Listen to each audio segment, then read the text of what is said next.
जादवपुर लोकसभा क्षेत्र के लोगों का, जिन्होंने मुझे भारी बहुमत से यहाँ पे जिता के भेजा और ये पैगाम दिया कि पश्चिम बंगाल में नफरत की रणनीति और धोखेबाजी की राजनीति नहीं चलेगी।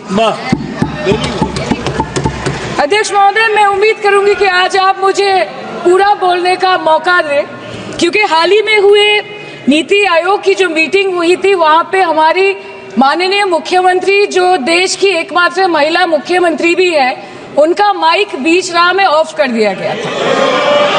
वो बंगाल के अरे अभी तो शुरुआत है, ये तो ट्रेलर है, पिक्चर बाकी है।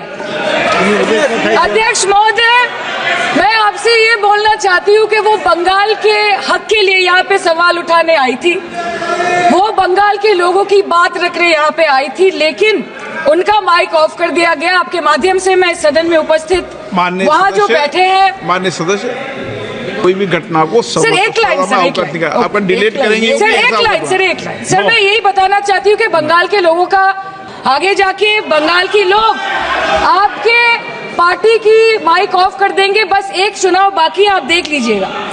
Sir, all India Trinamool Congress इस सदन और इस देश का थर्ड लार्जेस्ट ऑपोजिशन पार्टी है, और हम आपसे धन्यवाद हम आपको देते हैं कि आपने हमको रेलवे, स्वास्थ्य, शिक्षा और आज ये पशुपालन जैसे महत्वपूर्ण विषय पे चर्चा करने का मौका दिया। लेकिन तृणमूल कांग्रेस आगे जाके देश के हर महत्वपूर्ण मुद्दे पे बात करेगा, चाहे वो चीन का अनैतिक रूप से इस देश में प्रवेश हो या वो 700 से ऊपर आंदोलन जीवी किसानों की। माननीय सदस्य, आप पहली बार बोल रही हैं, मैं आपको हस्तक्षेप नहीं करना चाहता, लेकिन जिस अनुदानों की मांगों पर चर्चा सर अभी आ रहे हैं, सर नीट के घोटाले से लेके जीएसटी के बोझ तक, एयरपोर्ट की छत टूट जाने से लेके रेल पटरी से छूट जाने तक, तृणमूल कांग्रेस के सदस्य, हर सांसद देश के हर गंभीर मुद्दे पर चर्चा करेंगे। बस यही आपको बोलना था। Respected sir, Mahamati Manush is the Magna Carta of the governance of West Bengal and our party, and I feel truly honored that today I have been given the opportunity to talk on a ministry which is intrinsic to the Mahamati Manush of the country. हमारे किसान अपनी मवेशी को, अपनी फसल को माँ की तरफ पूछते हैं, जिस खेत में वो हल चलाते हैं उस जमीन को नमन करते हैं। But does this major sector get support from the government? Sir, Indian agriculture supplies around 58% of India's livelihood and is a principal source of income for half of the population, accounting for 17 to 18% of the country's GDP. 70% of India's rural poor depend on livestock and farm animals. But does this sector get what it deserves?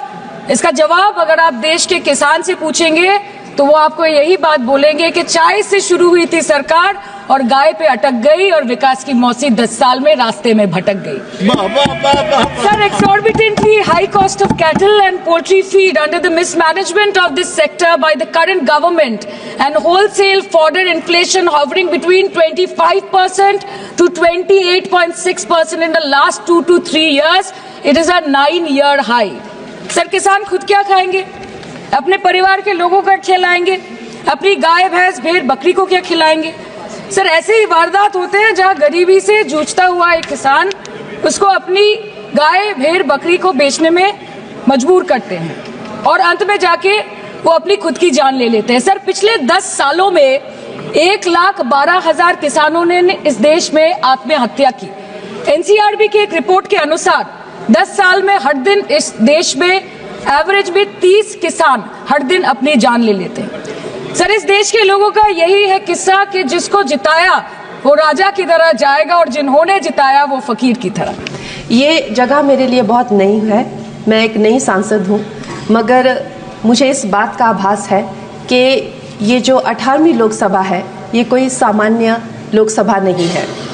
इस लोकसभा का जो चुनाव हुआ है उसमें हमारे जो शीर्ष नेतृत्व हैं, हमारे माननीय प्रधानमंत्री श्री नरेंद्र मोदी जी ने लगातार तीसरी बार प्रधानमंत्री बनकर पिछले 60 सालों का जो रिकॉर्ड तोड़ा है, उसके लिए हम सब उन्हें जो है वो हार्दिक बधाई देते हैं। साथ ही बधाई के पात्र हैं हम सब भारतीय जनता पार्टी के लोग, जिन्हें ये सौभाग्य प्राप्त हुआ। और मैं ये भी मानती हूँ कि हमारे भारतवर्ष की जनता जिन्होंने एक स्थिर, सहज और सफल सरकार को चुना है और एक संकल्प को चुना है, वो भी बधाई के पात्र है। महोदय जी, हम सब जानते हैं कि आज से 10 साल पहले हमारे देश की अर्थव्यवस्था का क्या हाल था। आज से 10 साल पहले हमारी संघर्षशील, जो एक चरमराती और एक लड़खड़ाती अर्थव्यवस्था जो कहीं 11वें-12वें नंबर पर थी और सारा देश जो है उसको लेकर चिंतित रहता था, पिछले 10 सालों में वो अर्थव्यवस्था 11वें से 5वें नंबर पे आई है और बहुत तीव्रता से जो है 3रे नंबर की तरफ जा रही है। ये जो 2024 का बजट है, ये सब वर्गों को जो है वो शक्ति प्रदान करने वाला बजट है। इस बजट से जो है वो हमारी अर्थव्यवस्था को भी तीव्रता मिलेगी महोदय जी। और जो हमारा 2047 का जो संकल्प है कि विकसित भारत का जो संकल्प है, हम प्रथम इकोनॉमी बनेंगे, वो भी इस बजट से हम पूरी उम्मीद है एक कदम हम उस संकल्प के जो है वो करीब जाएंगे। महोदय जी, पिछले साल हमारे हिमाचल प्रदेश में एक बहुत बड़ा प्राकृतिक संकट आया, एक बहुत बड़ी बाढ़ आई जिससे न जाने कितने जन, धन, पशु, जमीन की हमारे लोगों को जो है वो हानि हो गई। लेकिन दुख की बात यह है कि अभी भी हमारा हिमाचल प्रदेश जो है उस त्रासदी के प्रभाव से जो है, उसके प्रभाव से, उसकी हानि से बाहर नहीं आ पा रहा है। और उसका जो मूल कारण है वो है वहाँ की जो कांग्रेस की सरकार है, उनका जो लापरवाही है और उनकी जो भ्रष्टाचार नीतियां हैं। आज भी हमारे लोग जो हैं उस बाढ़ के प्रभाव से जो पीड़ित हैं। मैं आदरणीय और माननीय हमारी जो वित्त मंत्री हैं श्रीमती सीतारमण जी का मैं आभार व्यक्त करती हूं कि उन्होंने हमारी हिमाचल की जनता के लिए जो है एक स्पेशल रिलीफ फंड की जो घोषणा की है। हम सब हिमाचल वासियों की तरफ से हम आपका अभिनंदन करते हैं और हम आपका आभार प्रकट करते हैं।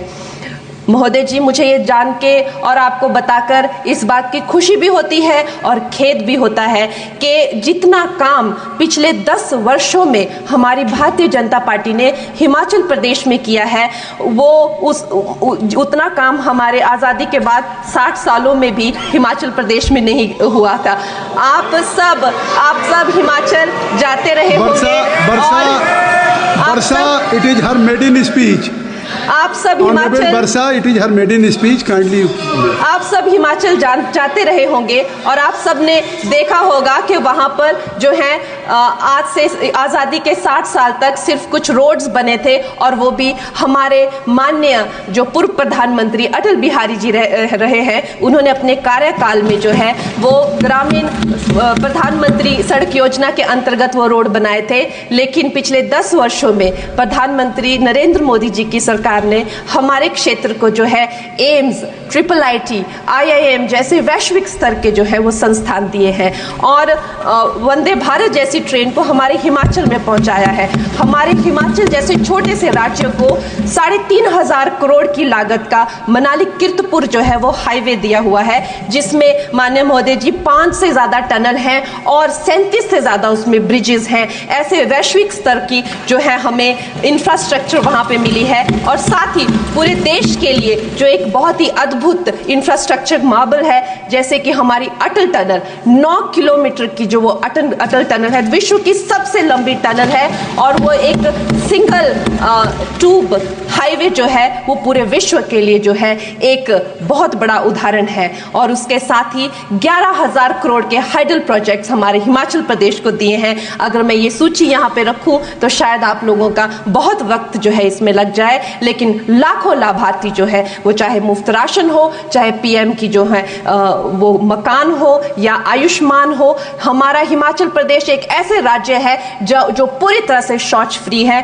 और वहाँ घर घर में जो है वो गैस चूल्हे का कनेक्शन लगा है। एक भी माता, एक भी बहन गैस चूल्हे के कनेक्शन के बिना नहीं है। और मेरा ये जो सौभाग्य है 18वीं लोकसभा में महोदय जी, मेरा ये सौभाग्य है कि जब मैं यहाँ पे आई थी तब महिला आरक्षण बिल, जो राजनीति में महिलाओं को जो है 33% आरक्षण पोजीशन देता है वो बिल भी पारित हुआ था। तो मेरे लिए बड़ी ही ये सौभाग्यशाली जो है 18वीं जो लोकसभा है, और मैं ये कहना चाहूंगी कि ये जो बिल है ये अवश्य ही एम्प्लॉयमेंट हो या चाहे स्टार्टअप इनोवेशंस हो, चाहे हमारे गरीब और मिडिल क्लास को टैक्स रिलैक्सेशन हो या हमारे जो अन्नदाता किसान हो उन पे फोकस हो। ये मैं इसे होलसम बजट कहती हूँ, और मेरी एक प्रार्थना रहेगी हमारे सरकार से कि हमारे मंडी क्षेत्र में अगर एक इंटरनेशनल एयरपोर्ट हो तो अवश्य ही हमारी जनता का टूरिज्म की दृष्टि से बहुत कल्याण होगा। वो हमें ज़रूर इस विषय में सोचें, और मुझे लगता है ये जो बजट है